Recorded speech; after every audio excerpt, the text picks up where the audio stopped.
back to another video. So ngasigi video study mayam ge dum ayambana request tawbire ko hoi current relationship kisu request padi tawbire but aduduna among mathangi video da ai adum nonini leiraga sumai sadana adum thagacharake aduga ngasigi video study mayam na henna request tawbirakba haitare ko ex current feelings haitare isagi isagi kaina khraba haidi relationship leramanga kaina khiba ko isagi ex partner do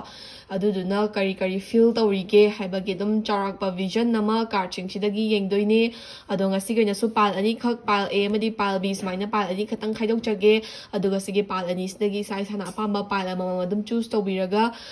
reading se dum tabiyo go aduga ngasigi reading su general reading oigani duna yam ka hena personally di resonate tarakta basu yai duna personal reading tawbininga di ai Instagram link to ai description box ta hapcharam ge ko aduna isa sana dum personal reading tawbining ba leraga di Instagram da DM tawbiro aduga isagi slot ama matam ama lobiraga duda yengba yani ko aduga ngasigi pal se A B ani sidagi sa isa na pala pamba ma khanbiro aduga ngasigi ex current feeling gi reading se hour se matam manghan dabida ko let's get into the video. So ahambada pile A ko natraga nasigi gray ideal figure se choose to be bagaydo adugi dum ex ko ba current feelings ki maram da reading tawdoine ado ahambada pile A ge ba card che hana draw tawjarage ko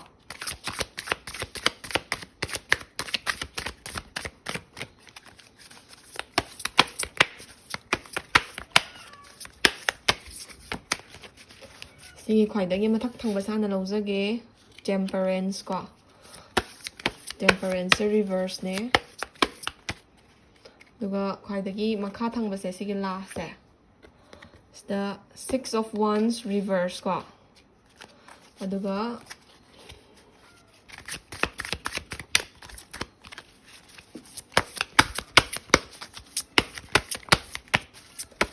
card che dum khari hamna haini ahum mari dum draw tawraga yengse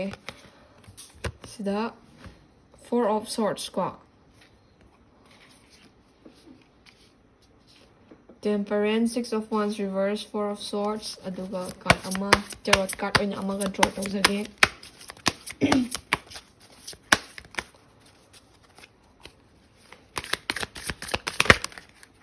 okay so sida 5 of cups smaina card che lairaba matung haidi tarot card ki oina card che lairaba matung da energy and information su yarakani ko so sige card che na thamki ge loirabani na sige sidagi energy card ko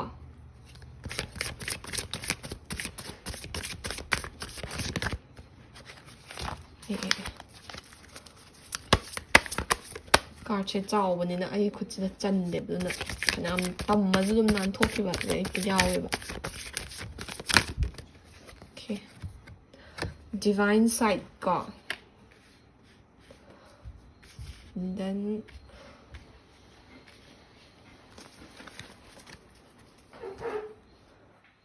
affirmation haidi sige card che sidagi su isa na haidi hauji ki oina kari affirmation loina ba yabagi isa da haibado adugi maramda sidagi mu yengse affirmation card china kai haike habado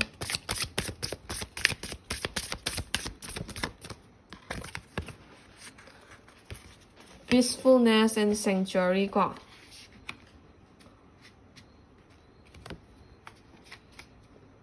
so pal a ba reading sisida haidi card draw tawba loire duna reading rom da mai on silase ahambada ko sise isagi ex ke ba current feelings pi doine ba sige card ching sina ado ahambada card ani se analyze taraga yengma matamda temperance hariba card to reverse amadi 6 of wands reverse ne bako so sige card na isa ge ex se hauji se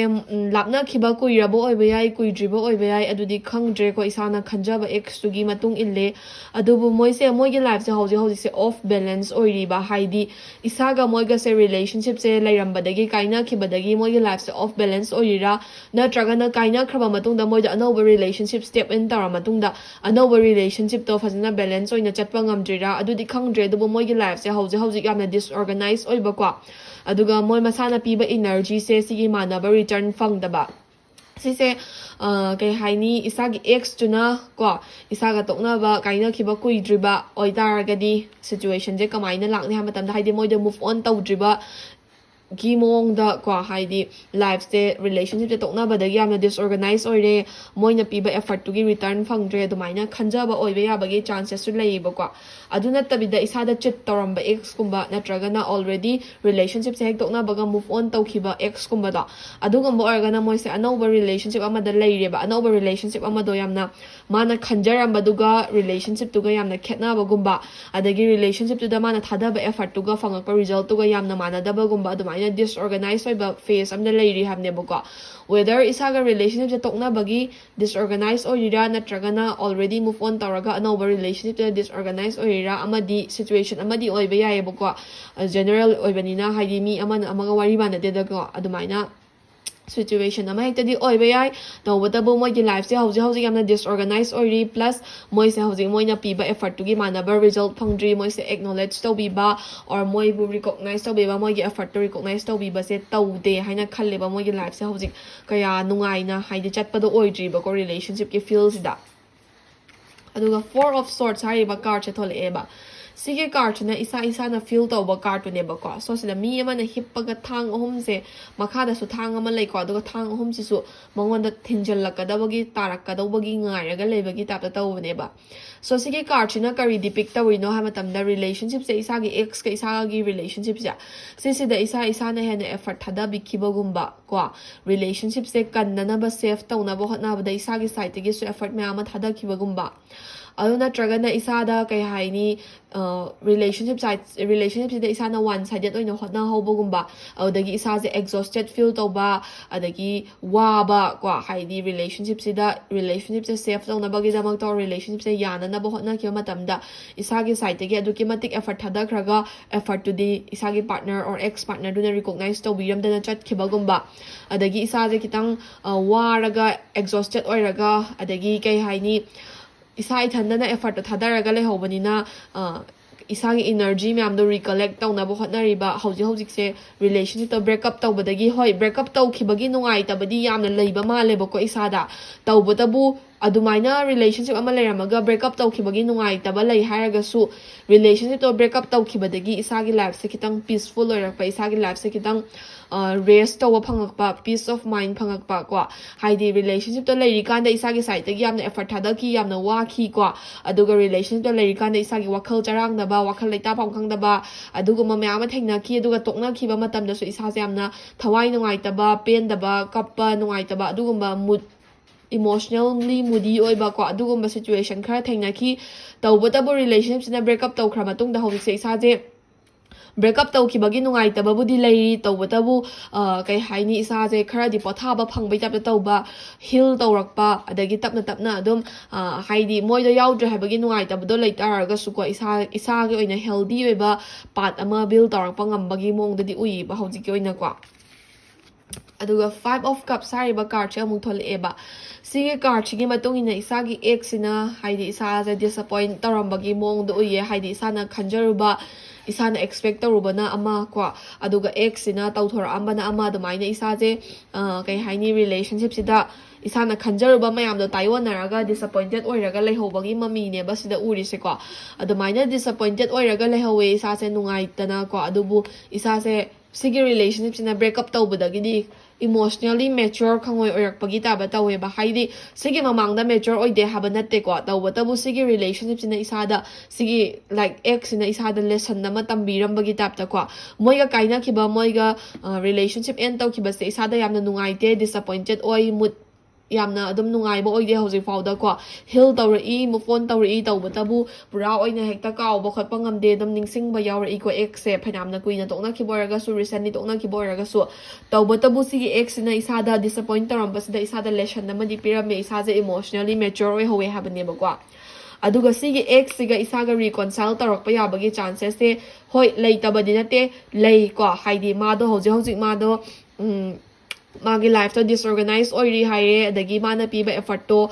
दुगी मानबा result फंगदबदगी मासे disappointed ओइरी haiku अदुना इसादा अमुक हलकपा याबगी chances ति लेदी लेबा लेतारगसु माना तसेंगना genuinely care तौरगा हलकपगी chances दि खर नेमेबा हाइदी relationship तो माना move on तौखरे को for अदम साइड अमदि येंगसेबा move on तौखरे move on तौखरा मतुंगदा माना move on तौरबा relationship तो यारक्तबदगी हानगी relationship से miss तौरगा हलकपदी ओइगदोइनेबा अदुइ तारगसु हेक्ता हलए हारगसु माना अफबा vibe or अफबा energy पुरकनी हाइबगी guarantee दि लेतेबा हाइदि साजे हौजिक वारसु वाना heal तौरई move on तौरई emotionally mature ओइरई को सिगे मतमसदा माना हलकपदा इसाना तारामना ओक्तबा ngam ओइबा हाइदि ngaktangi sauningba nungaitaba phargasu माना हलकपा मतमदा दम लौसनगे हाइबगी वाखल अमदि थोलकनीबा अदु लौसनला मतुंगदा ngसागी इसागी peace of mind लेरंबा सिंगदो अमुक मांगकपा याबगी chances लै हाबनेबा अदुना मासे सुंगान हला अरोय हाबनते और हलकनी हाबगी guarantee मक लै हाबसनते बट हलकपा याबगी chances से लै हलक तारगसु इसागी दमता तसेना genuinely care तारगा हलकपा मक्ति ओइरोय मागी अमादुदा पेनदबदगी हलक ओइदोइने हाबनेबा अदुगा recently breakup तौखिबा ओइरगना को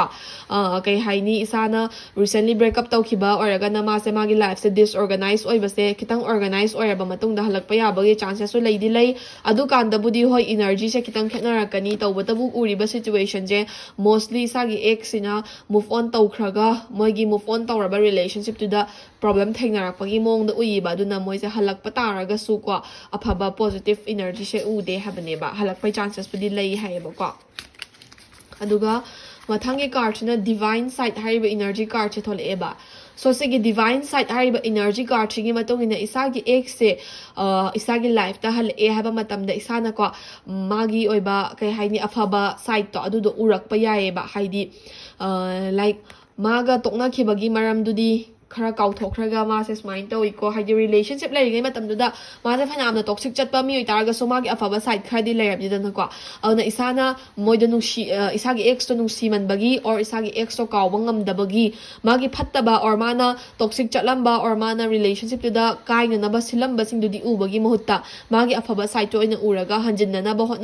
होटनारकपगी मरम मवोंगदा उरकनी बको इसाना अदुमाइना हंजिननबा होटनारकपा मतमदा इसागी पीस तो अकाइबा लाकनी बा इसागी peace of mind हौजिक लैरिबा हाइदि नाकन अमरमदा वारगसु इसाजे peaceful ओइना लैरिबा इसागी वखल चरांगना बखोटपा लैत्रिबा से असिसे मा हलकपा मतमदा इसागी वखल से अमुक चरांग खोरांगनरकपा stable ओइना लैबा ngamक्तबा trust issue लेरकपा अदुगुम्बा खरा लाकनी बको अदुना होय डिवाइन साइड अफबा से येंगबदी फै तौबतबु इसाना इसादा मोइना लालंबगुम्बा लेरगदी को होय एक्स ने इसादा सुंगान लालमद्रे और सुंगाई कायरमदबिदा सिचुएशन ना यादबगी तोकनाबने हाइबो ओइरगदी मागी डिवाइन साइड तो येंगगा अफबदो येंगगा हंजिनबा कैसु काइदेको हंजिनगनो हाइबनते तौबतबु इसागी एक्स ने इसादा बिट्रे तोरम चिट तोरम और इसागी निंगबा खरा थुगाइरम ओइरगदी रिलेशनशिप से अमुक हंजिनबदा इसादा कानाबा कया फंगोय हाइबनेबको अदुना सिचुएशन दो इसागी ओइबा सिचुएशन अदुम डिपेंड तौरगा येंगबियो एनालाइज तौरगा येंगबियो तौबतबु एक्स तुना कई हाइनी अफबा मरमगी लापथोकनखिबा हाइदि सिचुएशन यादबगी लापथोकनखिबा ओइदि हंजनबा कशु काइदे तौबतबु नेगेटिव ओइबा व्यू दा लापथोकनगिबो ओइरगदी हंजनना बहोनाबसे खितंग इसागे पीस ता थुगाइबा ओइरकनी ना हायबको Furthermore, sigi affirmation card anisina hauji hauji se isagi oiba peacefulness oiba environment amda leiriba relationship to kaina bagi awaba na nakana maramda leigraga su isaje hauji makya na di peace ta leiriba ko matha saba khotpa emotional oiba aduga madai kitang heal torpa matam oiri adagi isagi kokthak tagi aromba potlum ma thangthagi bagi maramda mawong da ko isana lawkhriba decision da afaba decision ne haibagi mong da sigi card na vision pe ne ba so sumaina afaba decision ne everything happens for the best kaina खरे लोय खरे को सुमाइना लोय खरबा relationship तो होय निंगसिंगमगनी नुंगसिरुबा कवनिना को निंगसिंगमगनी नुंगाइतबा फारंगनी तौबतबु move on तौबदुना Hena अफबा decision ओइरेना कार्डना influence पीनेबा अदो हजतसो आइना हाइखेबदो इसाना relationship तो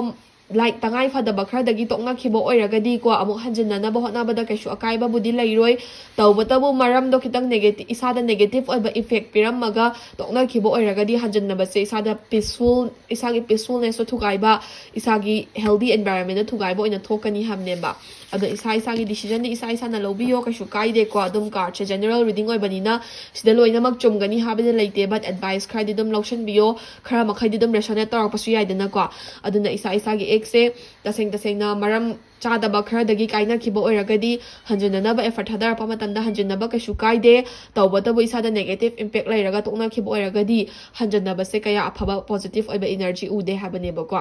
ꯁꯣ pile ꯑꯦꯒꯤ ꯑꯣꯏꯅ ꯔꯤꯗꯤꯡꯁꯦ ꯁꯤꯗ ꯂꯣꯏꯔꯦ ꯁꯤꯗ ꯑꯗꯨꯝ ꯗꯥꯎꯠꯁ ꯑꯩ ꯄꯥꯔꯁꯣꯅꯦꯜ ꯔꯤꯗꯤꯡ ꯌꯦꯡꯃꯟꯗꯅ ꯍꯩꯅꯔꯦ ꯁꯤꯗ ꯑꯗꯨꯝ ꯃꯌꯥꯝꯅ ꯖꯦꯅꯔꯦꯜ ꯔꯤꯗꯤꯡ ꯑꯣꯏꯕꯅꯤna ꯁꯤꯗ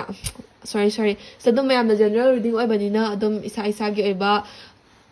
ꯇꯣꯛꯅꯈꯤꯕ ꯑꯦꯛꯁꯇꯨꯒ ꯔꯤꯂꯦꯁꯟꯁꯤꯞꯇꯨꯒ ꯑꯗꯨꯝ ꯍꯥꯏꯐꯦꯠꯇꯪ ꯂꯥꯏꯛ ꯑꯦꯅꯥꯂꯥꯏꯁ ꯇꯧꯔꯒ ꯁꯤꯆꯨꯋꯦꯁꯟꯁꯦꯀꯣ ꯂꯧꯕ ꯌꯥꯕ ꯑꯦꯗꯚꯥꯏꯁ ꯑꯗꯨꯝ ꯂꯧꯁꯟꯕꯤꯌꯣ ꯑꯗꯨꯒ ꯃꯊꯪꯗ ꯑꯃꯨꯛ ꯍꯦꯟꯅ ꯏꯟꯇꯔꯦꯁꯇꯤꯡ ꯑꯣꯏꯕ ꯔꯤꯗꯤꯡ ꯇꯧꯖꯔꯛꯀꯦ ꯑꯗꯨꯒ ꯔꯤꯗꯤꯡꯁꯦ ꯇꯧꯕꯗ ꯁꯣꯏꯈꯤꯕ ꯂꯥꯟꯈꯤꯕ ꯂꯩꯔꯁꯨ ꯃꯌꯥꯝꯅ ꯑꯗꯨꯝ ꯉꯥꯛꯄꯤꯌꯨ ꯃꯊꯪꯒꯤ ꯔꯤꯗꯤꯡꯗ ꯑꯃꯨꯛ ꯊꯦꯡꯅꯔꯁꯦ ꯉꯁꯤ ꯑꯣꯏꯅꯗꯤ ꯄꯥꯏꯜ ꯑꯦꯒꯤ ꯃꯇꯥꯡ ꯁ꯭ꯋꯥꯏꯗ ꯂꯣꯏꯖꯔꯦ thank you for watching Hey guys, so pile B natragana sige blue idol figure se choose tawbibagay ko adugi dum X ki ba moigi current feelings wakhalon khara amadi isagi oiba kay haini situation khara dum analyze tawdoini ado ahambada card se pick tawrase ko pile B gi damakta X ki oiba current feelings card se mayam thole e 8 of Wands, 10 of Wands reverse, 10 of Wands reverse natin. Sorry, reverse reading daw mandana ko. The Queen of Swords, reverse ko, Queen of Swords dito ka. Knight of Coins or Knight of Pentacles reverse. Card siya dam masana mari siya chong thora aw ni na mari siya na dam yengani ko aduka energy card.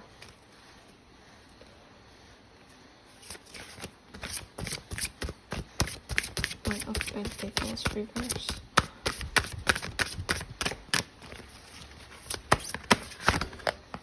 Okay, energy card so ani thole ko. Manifestation hai ba nga moving hai ba nga.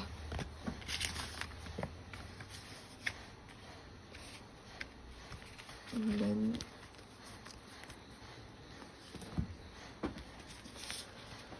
the affirmation.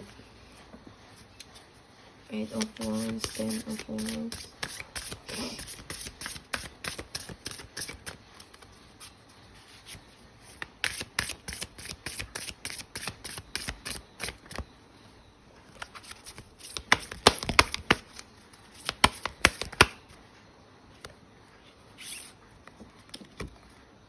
Communication hai ba affirmation card chimat thole e duka friendliness haiba si mga ko. So card se pile B gi na kitang yamna pick tawbagi maram se situation je analyze tawba se ahanba pick tawba card na kitang wabagi ni ko aduga sisna mathana thokjarak po oibagi ne ado pile B gi su X ki ba current feelings amadi sana tawba yaba khara adum card sina kai pi habado general oina yengminarase reading se hawrase ko. So pile B gi ahanba card 8 of Wands sari ba card se thole e ko sige card sina isa gi X na kai feel tawrige ha matamda isa gi X se relationship sida ko kitang masada nungai tawa gumba khara power ga chatkiba male relationship se moina thadok amba male ba ko like truth may be bitter but isa gi X se relationship sida moi se doubts and limitations gumba nomo gi sum build up torapagi tap tawe haidi isana phasna time and attention pi dabagi oidoira or isa gi effort to moina uwa ngamdabagi oidoira moi se kitang relationship sida negative oiba impact se X na oina phangeba hoi X na betray tarambo aramba chit tarambo irambe ai ko but moina betray tarami ba chit tarami bagi maram lei bagi ne ba haidi relationship sida ma se masa je phajin punsin bagi tap ta ko restriction me amana feel to bagi tap ta masada phauzai ba haidi kainom to bo matamda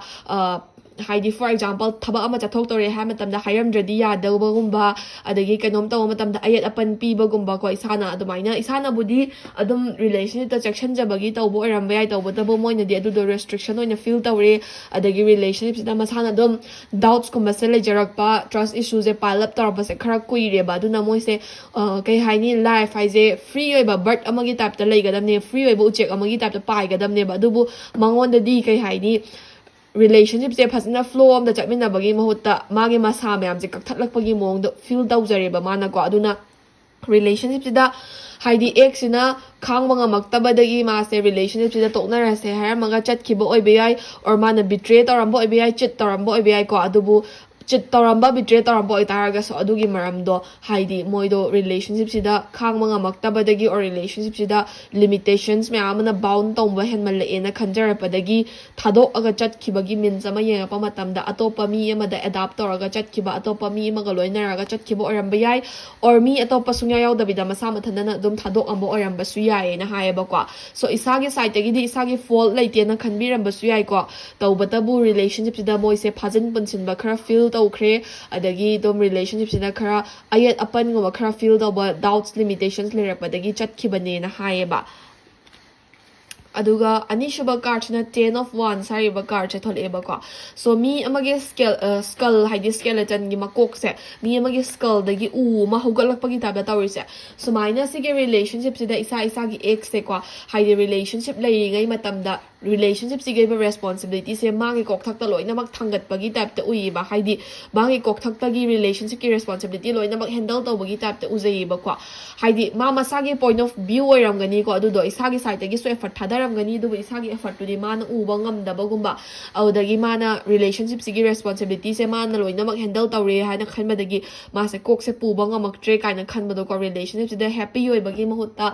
responsibility ꯃꯌꯥꯝꯁꯦ handle ꯇꯧꯅꯕꯕꯨ ꯍꯣꯠꯅꯒꯗ꯭ꯔꯥ ꯉꯁꯥꯏꯒꯤ restriction ꯃꯌꯥꯝꯗꯨꯕꯨ bound ꯇꯧꯕꯗꯨꯕꯨ ꯊꯥꯗꯣꯛꯅꯕꯕꯨ ꯍꯣꯠꯅꯒꯗ꯭ꯔꯥ ꯃꯥ ꯃꯁꯥꯁꯦ ꯇꯧꯐꯝ ꯈꯪꯗ꯭ꯔꯦꯕ ꯇꯧꯐꯝ ꯈꯪꯗꯕꯗꯨꯅ ꯃꯔꯝ ꯑꯣꯏꯔꯒ ꯃꯥꯁꯦ ꯔꯤꯂꯦꯁꯟꯁꯤꯞꯁꯤꯗ ꯍꯣꯜ ꯇꯧꯕ ꯉꯝꯃꯔꯣꯏ ꯒꯤꯐ ꯑꯞ ꯇꯧꯔꯒꯦ ꯍꯥꯏꯅ ꯑꯣꯏꯅ ꯈꯜꯂꯛꯑꯦꯕꯀꯣ ꯒꯤꯐ ꯑꯞ ꯇꯧꯔꯒꯦꯅ ꯈꯜꯂꯛꯄꯁꯤꯁꯨ ꯑꯗꯨꯝ ꯃꯇꯝ ꯈꯔ ꯈꯜꯂꯛꯑꯕ ꯃꯥꯜꯂꯦ ꯃꯥꯁꯦ ꯑꯗꯨ ꯈꯜꯂꯛꯑ ꯃꯇꯨꯡꯗ ꯎꯄꯥꯏ ꯂꯩꯔꯛꯇꯕꯗꯒꯤ ꯒꯤꯐ ꯑꯞ ꯇꯧꯕꯁꯤꯅ ꯕꯦꯁ ꯃꯤꯟꯁ ꯑꯣꯏꯔꯅꯤꯅ ꯈꯜꯂꯒ ꯔꯤꯂꯦꯁꯟꯁꯤꯞꯁꯤꯗ ꯒꯤꯐ ꯑꯞ ꯇꯧꯔꯒ ꯆꯠꯈ꯭ꯔꯕꯅꯤꯅꯀꯣ ꯃꯥꯁꯦ ꯍꯧꯖꯤꯛꯃꯛꯀꯤ ꯑꯣꯏꯅ ꯃꯁꯥꯗ ꯋꯥꯈꯜ ꯌꯥꯡꯕ ꯑꯗꯒꯤ ꯃꯥꯁꯦ ꯍꯧꯖꯤꯛꯃꯛꯀꯤ ꯑꯣꯏꯅ ꯍꯦꯜꯗꯤ ꯑꯣꯏꯅ ꯅꯨꯡꯉꯥꯏꯅ ꯂꯩꯔꯤꯕꯒꯤ ꯇꯥꯏꯞꯇ ꯎꯏꯌꯦ ꯁꯤꯒꯤ ꯔꯤꯂꯦꯁꯟꯁꯤꯞꯁꯤꯗꯒꯤ ꯊꯣꯛꯈꯤꯕꯗꯒꯤꯀꯣ ꯃꯥꯁꯦ ꯀꯌꯥ ꯊꯋꯥꯏ ꯅꯨꯡꯉꯥꯏꯇꯕ ꯈꯣꯠꯇꯕꯗꯣ ꯇꯧꯗ꯭ꯔꯦ ꯍꯣꯏ ꯅꯨꯡꯉꯥꯏꯇꯕ ꯈꯔꯗꯤ ꯂꯩꯔꯝꯒꯅꯤ ꯇꯧꯕꯇꯕꯨ ꯔꯤꯂꯦꯁꯟꯁꯤꯞꯁꯦ ꯇꯣꯛꯅꯕꯗ ꯅꯨꯡꯉꯥꯏꯇꯕꯗꯨꯗꯒꯤ ꯃꯥ ꯃꯁꯥ ꯐ꯭ꯔꯤ ꯑꯣꯏꯕꯗꯨꯅ ꯍꯦꯟꯅ ꯍꯦꯜꯂꯦꯅ ꯈꯟꯖꯔꯒ ꯃꯥꯁꯦ ꯆꯠꯈ꯭ꯔꯦꯕ ꯍꯥꯏꯗꯤ ꯋꯥꯔꯝꯃꯦꯕ ꯃꯥꯁꯦ ꯔꯤꯂꯦꯁꯟꯁꯤꯞꯁꯤꯗ ꯌꯥꯝꯅꯀꯣ ꯏꯁꯥꯅ ꯈꯪꯕꯤꯔꯝꯕ ꯌꯥꯏ ꯈꯪꯕꯤꯔꯝꯗꯕ ꯌꯥꯏ ꯑꯗꯨꯅ ꯍꯧꯖꯤꯛꯃꯛꯀꯤ ꯑꯣꯏꯅ ꯃꯥꯁꯦ ꯔꯤꯂꯦꯁꯟꯁꯤꯞꯁꯤꯗ ꯍꯜꯂꯛꯀꯦ ꯍꯥꯏꯕꯒꯤ ꯋꯥꯈꯜꯁꯨ ꯈꯟꯗ꯭ꯔꯦꯕ ꯃꯔꯝꯗꯤ ꯂꯥꯏꯛ ꯃꯥꯗꯣ ꯄꯤꯁ ꯐꯪꯉꯦ ꯀꯥꯏꯅ ꯈꯟꯖꯔꯒ ꯆꯠꯈ꯭ꯔꯦꯕꯀꯣ ꯑꯗꯨꯒ ꯁꯤꯁꯤꯅ knight of coins or knight of pentacles ꯍꯥꯏꯔꯤꯕ ꯀꯥꯔꯠꯁꯦ ꯔꯤꯚꯔꯁꯇ ꯊꯣꯛꯂꯛꯑꯦ ꯁꯤꯒꯤ ꯀꯥꯔꯠꯁꯤꯅ ꯏꯁꯥꯒꯤ ꯑꯣꯏꯕ ꯐꯤꯂꯤꯡꯁ ꯑꯣꯏꯗꯣꯏꯅꯦꯕꯀꯣ ꯑꯗꯣ ꯔꯤꯂꯦꯁꯟꯁꯤꯞꯁꯤꯗ ꯑꯗꯨꯝ ꯗꯦ ꯇꯨ ꯗꯦ ꯂꯥꯏꯐꯁꯦ ꯔꯤꯄꯤꯇꯦꯁꯟꯒꯨꯝꯕ ꯍꯥꯏꯗꯤ ꯑꯗꯨꯝ ꯔꯤꯂꯦꯁꯟꯁꯤꯞꯁꯦ ꯀꯨꯏꯁꯜꯂꯛꯄ ꯑꯣꯏꯔꯝꯕꯒꯤ ꯌꯥꯏ ꯑꯣꯔ ꯀꯨꯏꯗ꯭ꯔꯒꯁꯨ ꯅꯨꯡꯇꯤꯒꯤ ꯋꯥꯔꯤ ꯁꯥꯕꯒꯨꯝꯕꯁꯦ ꯆꯥꯔꯠ ꯑꯃ ꯁꯦꯝꯗꯣꯛꯑ ꯂꯩꯕꯒꯤ ꯇꯥꯏꯞꯇ ꯋꯥꯔꯤꯗꯣ ꯑꯗꯨꯒꯤ ꯐꯦꯁꯇꯨꯗꯒꯤ ꯍꯦꯟꯗꯕꯒꯨꯝꯕ ꯑꯗꯒꯤ ꯔꯤꯂꯦꯁꯟꯁꯤꯞꯁꯤꯗ ꯑꯦꯛꯁꯥꯏꯠꯃꯦꯟꯒꯨꯝꯕ ꯁ꯭ꯄꯥꯔꯛꯀꯨꯝꯕ ꯌꯥꯎꯔꯛꯇꯕꯒꯨꯝꯕ ꯑꯗꯨꯒꯨꯝꯕꯗꯒꯤ ꯏꯁꯥꯁꯦ ꯔꯤꯂꯦꯁꯟꯁꯤꯞꯁꯤꯗ ꯕꯣꯔꯗꯝꯒꯨꯝꯕ ꯍꯥꯏꯗꯤ ꯕꯣꯔꯤꯡ ꯆꯨꯔꯛꯄꯒꯨꯝꯕ ꯑꯗꯨꯒꯨꯝꯕ ꯈꯔꯗꯤ ꯊꯦꯡꯅꯈ꯭ꯔꯦꯅ ꯍꯥꯏꯌꯦꯕꯀꯣ ꯑꯗꯨꯅ ꯔꯤꯂꯦꯁꯟꯁꯤꯞꯁꯦꯏꯁꯥꯅ ꯈꯤꯇꯪ ꯇꯦꯀꯟ ꯐꯣꯔ ꯒ꯭ꯔꯥꯟꯇꯦꯠ ꯑꯣꯏꯅ ꯂꯧꯈꯤꯕ ꯐꯦꯁꯁꯨ ꯑꯗꯨꯝ ꯌꯥꯎꯈꯤꯕꯗꯤ ꯃꯥꯜꯂꯦ ꯍꯣꯏ ꯖꯦꯅꯔꯦꯜ ꯔꯤꯗꯤꯡ ꯑꯣꯏꯕꯅꯤꯅ ꯃꯤ ꯈꯨꯗꯤꯡꯃꯛꯇꯕꯨꯗꯤ ꯔꯦꯁꯣꯅꯦꯠ ꯇꯧꯔꯛꯇꯕꯁꯨ ꯌꯥꯏꯀꯣ ꯑꯗꯨꯕꯨ ꯍꯣꯏ ꯔꯤꯂꯦꯁꯟꯁꯤꯞꯇꯁꯨ ꯑꯗꯨꯝ ꯕꯣꯔꯤꯡ ꯑꯣꯏꯕ ꯐꯦꯁ ꯈꯔꯗꯤ ꯑꯗꯨꯝ ꯌꯥꯎꯏ ꯑꯗꯨꯕꯨ ꯏꯁꯥꯅ ꯀꯩꯁꯨ ꯂꯩꯇꯅ ꯑꯗꯨꯝ ꯈꯜꯂꯨꯕ ꯋꯥꯐꯝ ꯈꯔꯗ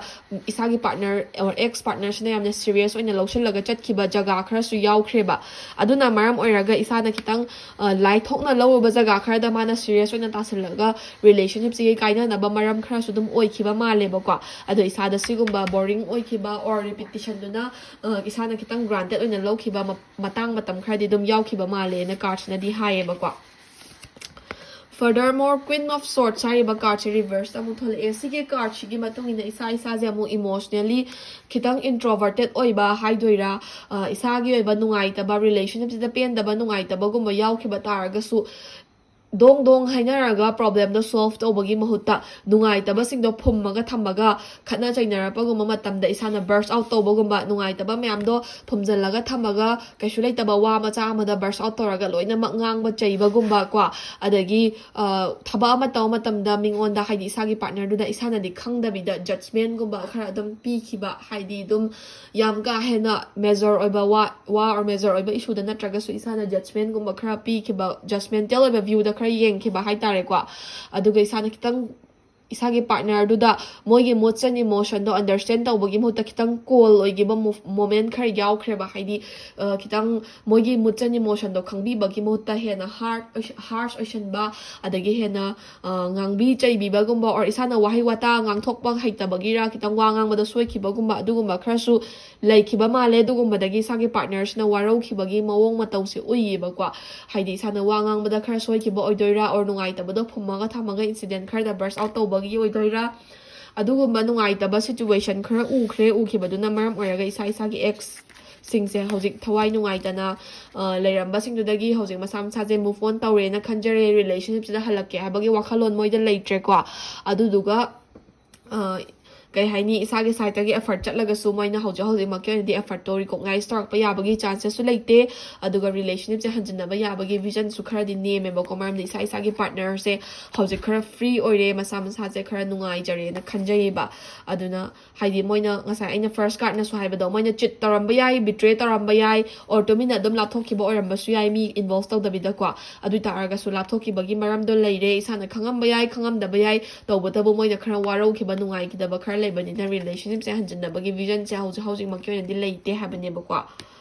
mathangda manifestation hariba energy card chiga moving hariba energy card chiga tholaeba so sigi card chi matung ina isana relationship se lairingai matamda manifest fasana tawbiramba isagi side tagi su hoi effort pudi thadaramgani thadade habana te isana bu hen effort thadaram yai ko dubu misina recognize tawgadaba mong na thada hodaba adagi isagi ex sina sunga sai relationship sida manifest tawba se moi gi side tagi dang tawe haina khanjaki badina ko moi gi side tagi dang effort thadaba moi gi side tagi dang potlum da pui haina khanhi badina moi da hoji kaina di move on tawri moving phase ta lairi baduna tung halaga yangake tung halaga relationship sida halake habagi wakhal se hojik makyo ina di khandre moi se move forward tawraga chatli habane ba ko energy card na describe tawri se aduna isana relationship lairingai matamda kitang phasana manifest tawraga hotna bi hobo aramaga budi hojik lairiba condition je aramda basu yai but matamna properly matung ina isana su hoi kaina khre ko hojik isagi control wang mada kaina khre duga hojik isagi ex di move on tawri banina halake habagi wakhal leite habasima card na vision pireba mathangda friendliness hariba card ga energy card ko communication hariba card ga tholeba so sige card gi matung ina isana relationship se genuinely isana soi khre kumba khangjaba or isana relationship se soi gera soi roira relationship se reconcile tawba pame hanjinaba pame na khaladi friendly oiba way da communicate tawna ba approach tawna ba hotna ba ko haidi mana di inthorak na ba hotna rakani ba haidi isa gi ex to na di inthorak na ba hotna rakani ba ko adubu isa gi ex na inthorak na ba hotna yena isa na su hekta lapthok ta ba haidi isa da relationship se if hanjinaba pama ga di habani ko hanjinna gani haba gi guarantee di laite chances se kitang ne me taraga su isa na try amatang friendly oiba way da communicate tawna ba hotna raga amuktang reconcile tawba yabra habado yengba ka shukai de try yengba yai ko tawba tabu hanjalakani habagi guarantee makti laitre maram di moido move forward tawri habanina adubu isana moisu masu chachagrasana isa su move on tawrage na khallagadi hoi magi current feeling se kadu khangabanina sidagi dum general aina lausinlaga isa su dum move on tawba ka shukai de ko isa su dum move on tawbagi lambi da junction biu aduna tabida isana soikiba lan kiba leiba or isana relationship se ta sengna craft tawba eragadi relationship se hanjinaba approach ama try tawbadi ka shukai de habaneba adubu isagi ex sigi side tagi di approach tila aroiba maram di madi awaba dudagi nan thoga chatle haina khallabani na kwa so pal bigi oiba reading so matang swaida loire isagi ex ke ba current feelings amadi isagi oiba tawba ya ba khara card dum vision pire general reading oiba ni na loina makpadi chanaram da ba yai ko adubu loba ya ba general advice dum lotion biro aduga mathangi reading amung ai minarese ngasi go na di reading se matang swaida lotion jerage thank you for watching my video stay tuned for more bye bye